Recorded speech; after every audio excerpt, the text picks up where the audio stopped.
Good morning. I am using my brand new camera, so this will be interesting. Hopefully you don't see every wrinkle in my face. I'm Robyn Cavallaro. I'm a realtor here in Florida. And yet again, I'm bringing another video about how to navigate the new changes in the MLS with the lawsuit that I know everyone is pretty much familiar with, but if you're not, this is a must watch. So stay tuned to the end. You're going to get a lot of information and it should put you at ease with all the new changes and how to navigate them as a buyer and a seller. All right, so first, before we get started, my website is really now under construction, so you're going to see a lot of changes. And also, if you want to keep track of your home search, you might want to check out this journal that I have on Amazon. You can purchase it. Or when you get in the car with me, I give you a copy and it'll help you keep track of all the homes that you are looking at, whether it's MLS or VLS. There's different ways to circle and keep yourself organized in person or from afar. So check that out on Amazon. All right, so let's get into it. First off, there are changes on both sides. And I don't know if this camera's like a little crooked, so I think I need to get a new stand. Let me just adjust it. Okay, that might be better. Okay, so there are changes on the buy side and the sell side. So let's just talk briefly about selling. And if you're a buyer, this is going to affect you. So sellers can negotiate the amount of compensation that they are offering to their listing agent, and if they want to offer compensation for the agent to bring them a buyer. So what does that mean? That means that we are no longer able to advertise this in the MLS.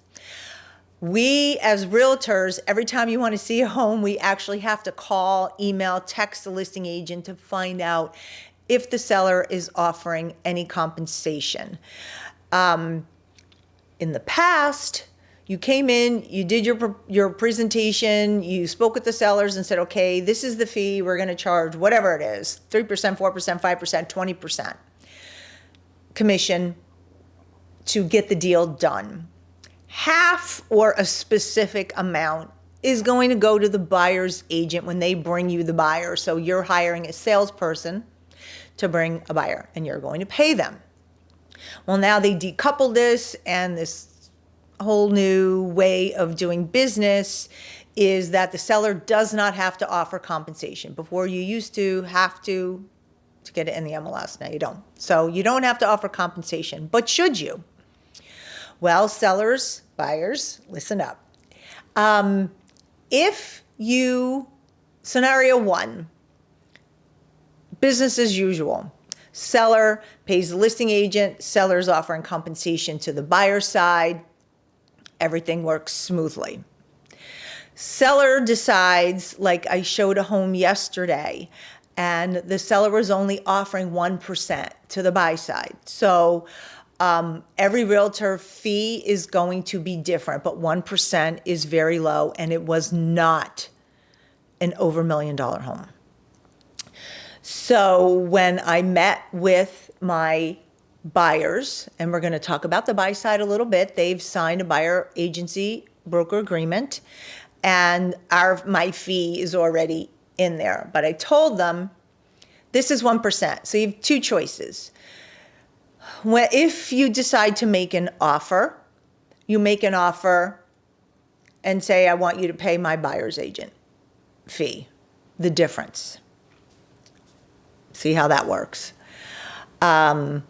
Or you calculate what the difference would be between what they're offering and what my fee would be, and you start your offer less. So let's just say it's $400,000 and my additional fee is $10,000, and we're just using round numbers. So the starting offer is going to be $390,000. Then you're going to look at the home and say, okay, I think this, and the market's only going to bear this.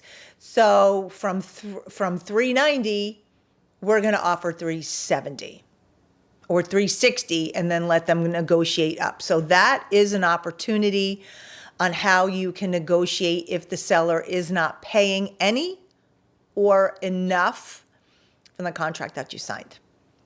Now, does that make sense? If it doesn't, please put comments in the section below or call me, email me, and we'll schedule a call so I can review it, because I know it can be very confusing to everyone. So that is now on the sell side. So there are options in the event the seller is not offering. I do not believe there are going to be a lot of sellers who are not offering compensation because they want to get their home sold, unless they are going to, which I don't think you're going to see, is if the home is listed for 400, that they're going to offer it for 390 because they don't want to pay compensation. I don't think you're going to see that. They're going to be like, hey, every other home on the block is this price. That's what I want to offer it at, but they don't know now who's offering compensation and who doesn't. So there are definitely going to be there's going to be a lot of paperwork and a lot of negotiation. Please understand, this is on the buy and the sell side, because I had this come up. A gentleman said, well, I think I'm just going to call every listing agent and see the home, and when I'm ready and need you, I will call you. Don't even think about it, because once you call the listing agent to view that property, you are now their buyer, and they're going to require you to sign some type of buyer-broker agreement.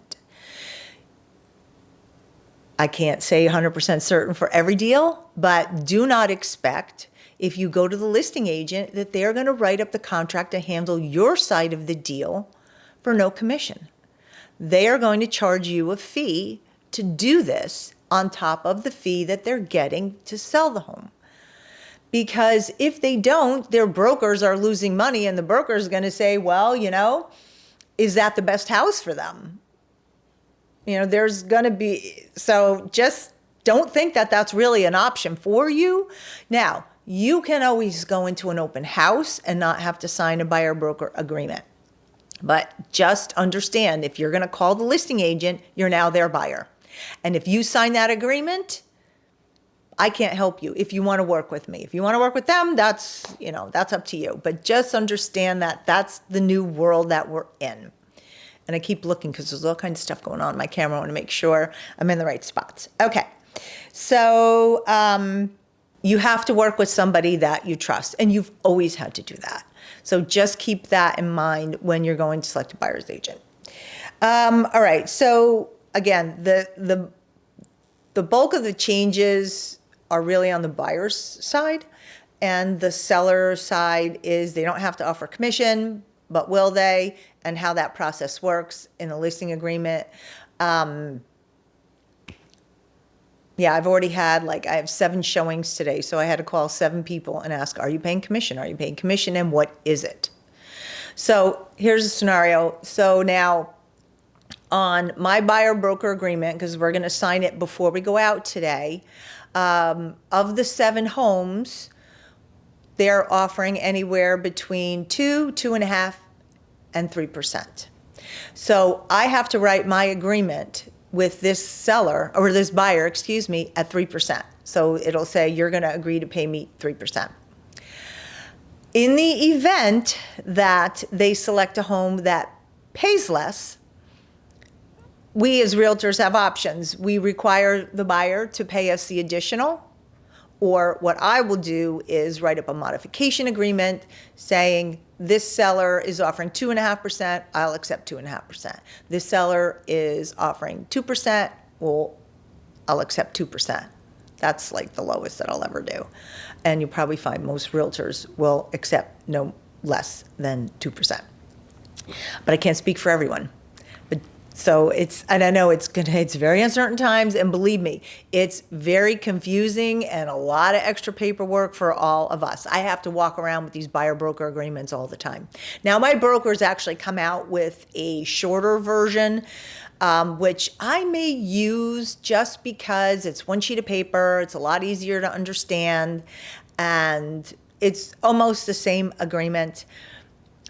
I'm not necessarily concerned from my perspective of losing a buyer to another MLS agent, because I think a realtor wants, and whomever you select, you already have a comfort level with that person, so you're not going to jump ship. The only thing you're really going to maybe do is buy a home from the Villages, and I write that language into my buyer broker agreement. If you buy property of the Villages, you do not owe me any money.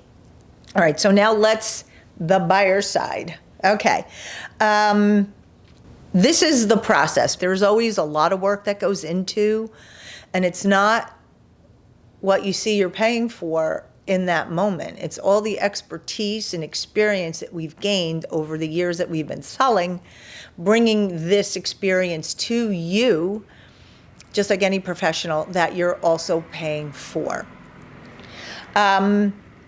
So in the process, we have a consultation. And if you search on my website, I'm monitoring everything every day. I see who's viewed homes, what they viewed, and if I see something important, I will actually send them an email, pick up and make a phone call.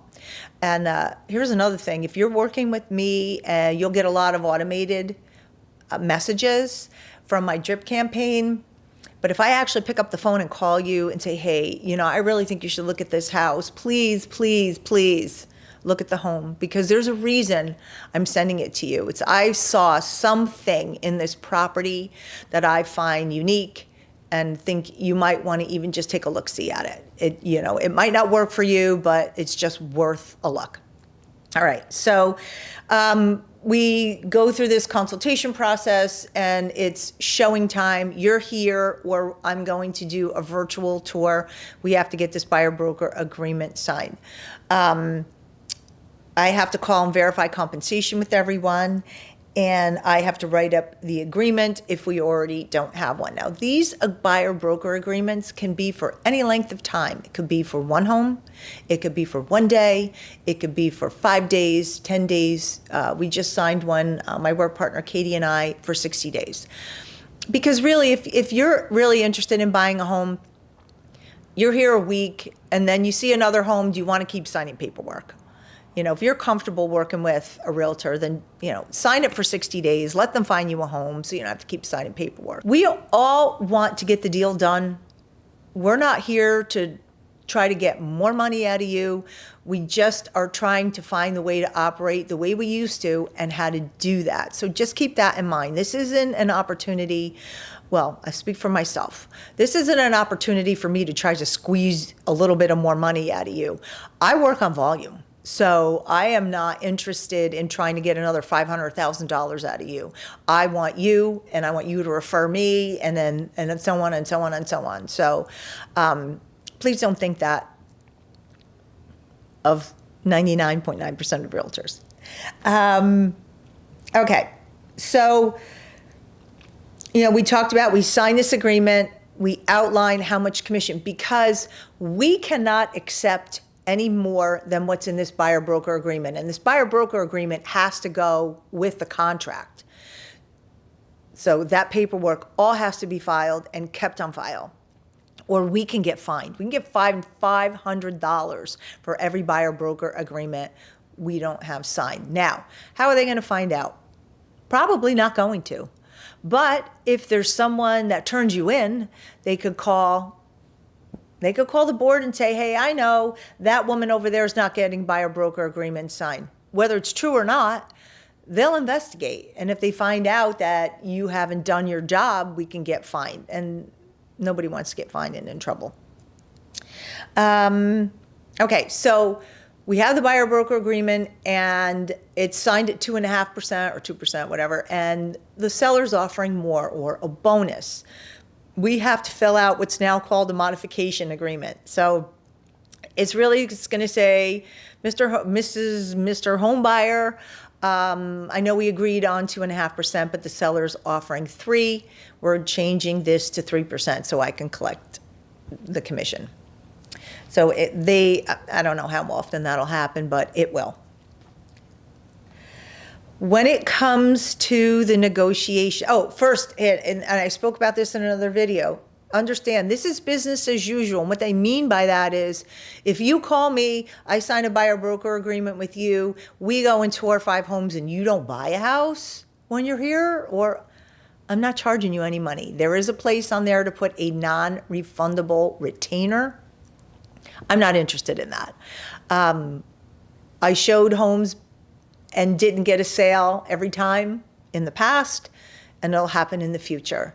So when you come with me, and I can only speak for myself or Katie, we're not going to charge you a retainer. And if you don't buy a home, there isn't a fee due. And if you purchase a home from the Property of the Villages, you again do not owe us a fee. This is still business as usual with a lot extra paperwork. Okay, what I'm going to do from here is I want to go to the computer and I want to show you the actual agreements. I'm going to do basically like a little tutorial, show you line by line what to expect. And then I want you to have, it's imperative, you have a comfort level of signing these forms, because if you want to buy a home, unfortunately, this is the way it's going to happen. So let's go take a look at the computer, and we're going to go through some of the buyer broker agreements. I'm not going to go through the listing agreement because there's a little bit of change there, but nothing monumental that I need to show you. You just need to know you can negotiate your commission or compensation with your listing agent. All right, so we're going to go to the computer and take a look at these forms now. All right, here we are. This is a form my broker made available to us. It's called a property pre-touring agreement. Now we can use this. It's a very short 1-page.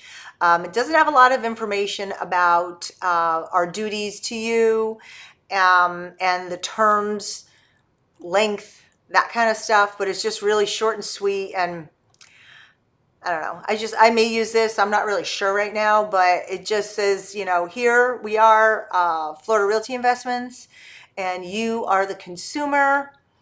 The brokerage commissions are not set by law and fully negotiable. That has to go everywhere now. You do not owe the broker compensation at this time. If you wish to work with the broker to purchase a property that we show you, the broker's compensation for services that we provide as follows, unless amended by the parties in writing. And then we will put here, you owe us, this is where we would discuss the commission. You owe us a flat fee, you owe us a percentage.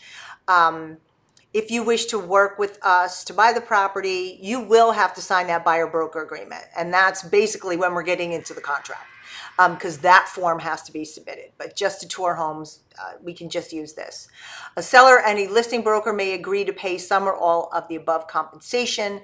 If a seller or listing broker agrees to pay broker or for services a broker performs for you, the broker will reduce that amount owed accordingly, which means that if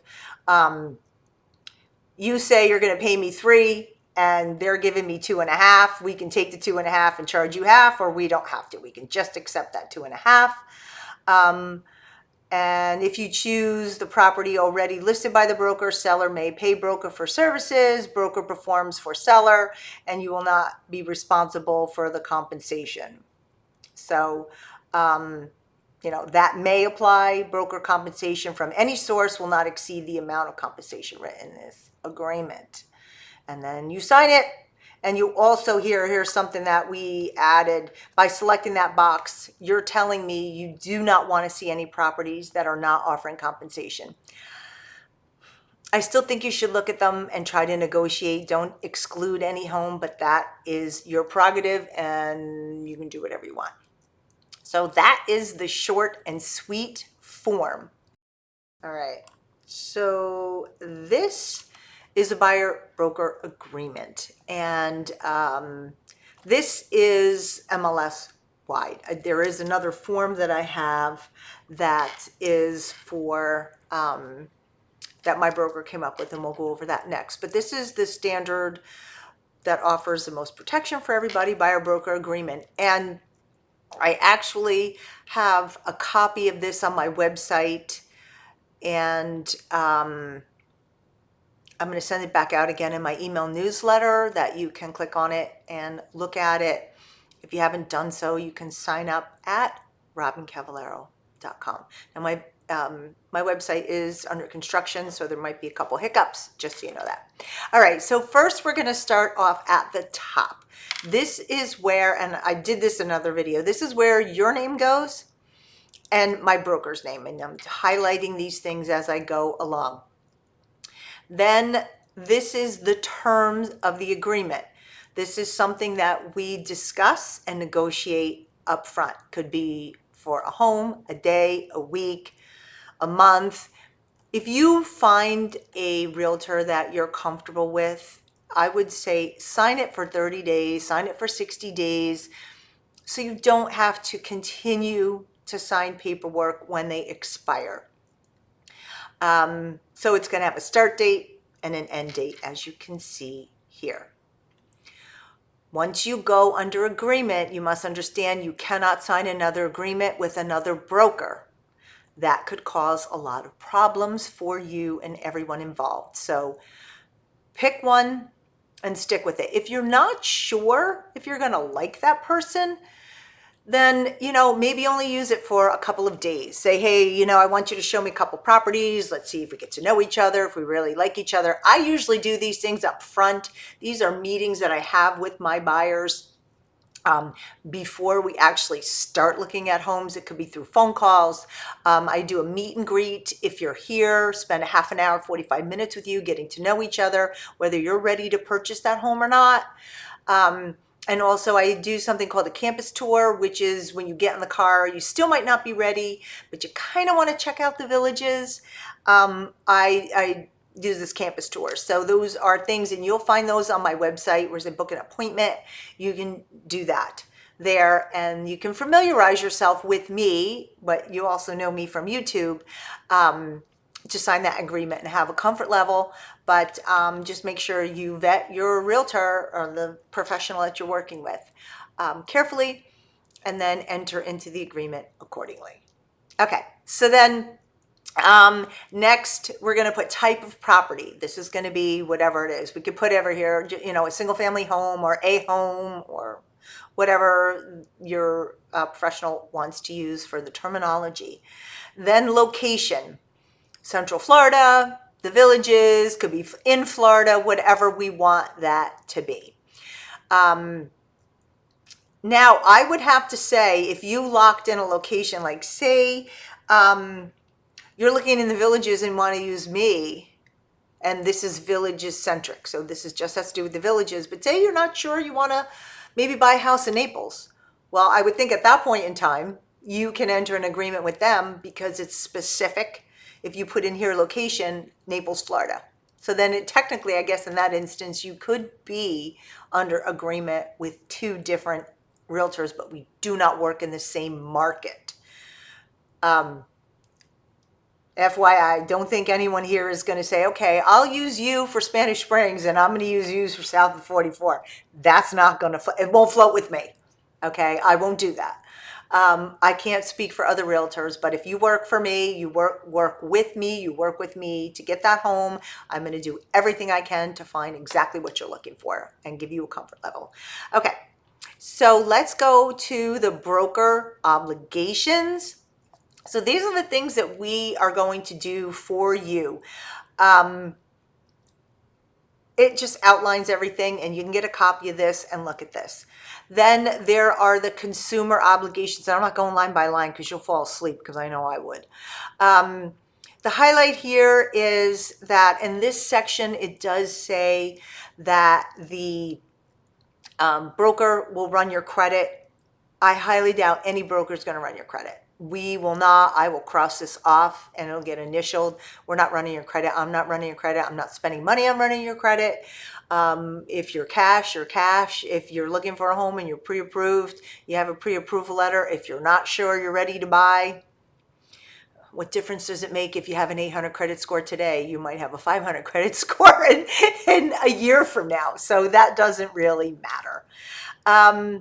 So I will cross that out. And you can see, I'll highlight this. This is where this agreement, you have to initial here, and then I will have to initial here on every page. And this is something that goes part of the contract, like I said. All right. So then item 6 talks about a non-refundable retainer. I do not charge a non-refundable retainer, okay? And remember, in these videos, these are my opinions and I'm speaking for me, unless I say I'm speaking for somebody else. But as far as I'm concerned, I'm not charging you a retainer. You may find some people charging a retainer. I would just ask, and if you don't want to pay a retainer, you don't have to. You might have to find another representative. Just keep that in mind. Now, item 7. So this is the section that talks about compensation. And you see up top, I put a note, 7A, below is where we enter our fee if the seller does not offer compensation. We do not ask for concessions from the seller and we do not ask for seller compensations in our offer. So in the event the seller's not offering compensation, you would be responsible, and this is the place where we put it. But again, this is where we would put it in, and if we come up to a home, against a home that's offering more, we might want to put in a modification, or if it's less, we would put in a modification accepting less, but we cannot accept any more. That's what is written in this agreement. And then this has to do if you end up leasing, or if it has to do with if you're leasing. Any additional fees. If the seller offers compensation, you do not owe a fee. And there's another important thing. We can't double dip. It's not like if the seller's offering 2.5% compensation and this says 2.5%, we not getting 2.5% from them and 2.5% from you. It's a one-time deal. If they're offering 2.5%, you don't owe anything. If they're offering nothing, you would owe my broker who pays me 2.5%. Keep that in mind. Cannot double dip. And I put that here. There's no double dipping. If the fee is less or more than our agreement, we'll sign a modification form. You will not owe more than what we agree upon. So, the protection period, this talks about if you were to buy a house that I showed you within that period, you would still owe money. Conditional termination, that statement, and you see where I noted here, I will not charge you cancellation if you choose not to purchase a home from me. This is like a listing agreement. I feel like this is, to me, this is a buyer's listing agreement. You cannot use 2 MLS agents for the same transaction or within the same market. I will not, if you decide, hey, I want to cancel this agreement, I'm not going to charge you, because I've showed buyers homes in the past. I've been out with them 2, 3, 4, 5 days, and they buy from Properties of the Villages. It happens all the time here. So I guess we're kind of accustomed to that, where maybe in some other markets, they're not. They're used to getting the buyer, and that's the end of it. They're not used to losing. We're used to losing out sometimes to Properties of the Villages. So it's not, it's something that is a possibility. So we are prepared for that. But if you do not buy a home from me, I'm not going to charge you. If we look, and even if you're not buying, if we go to look at homes, again, I'm not charging you a retainer or anything to go look at homes. To me, this is business as usual. I got to fill out this crap because they tell me to. Other than that, I have no use for these papers. I am obviously aggravated. As every realtor that I've spoken with, they're like, I can't believe this. This is so ridiculous. But, we know. What are we going to do? We have to do what we have to do. And this is what we have to do. All right. Next. This is how we're going to resolve any types of disputes. Again, get a copy of this and read it before you sign it. You can get it on my website. If you go to my website and you don't sign up for the email newsletter, I probably shouldn't tell you where to find it, but I will. You have to scroll all the way to the bottom on the right-hand side. I kind of hid it down there because I had to put it on something that had a URL so I could send it to you. So it's there. And then you can print it. And this brokerage relationship. So in Florida, we're considered transaction brokers. And what that means is we can have both sides of the deal represent. We can have the seller and the buyer in the same transaction. And this is what it's talking about, how we're going to deal honestly and fairly with both sides if we have it. Or one side, doesn't matter. We're going to deal honestly and fairly with you if you're a buyer or you're a seller. So lastly, we want to talk about other terms. And here, this is where I will write in this language. If you purchase a home from Property of the Villages, then no compensation is owed per this buyer-broker agreement.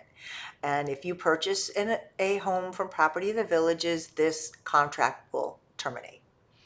Very simple, not difficult, not complicated. If you have any questions, please note this is the new norm. You will have to sign some type of agreement to see a property, whether in person or virtually. Well, thank you for watching that monster of a video. I recorded it and several days later edited the piece. If you have any questions, again, you know to call me. I'm Robyn Cavallaro. I'm a realtor here in Florida. You know, I'm the girl. All right, until next time, thanks for watching. I'll see ya.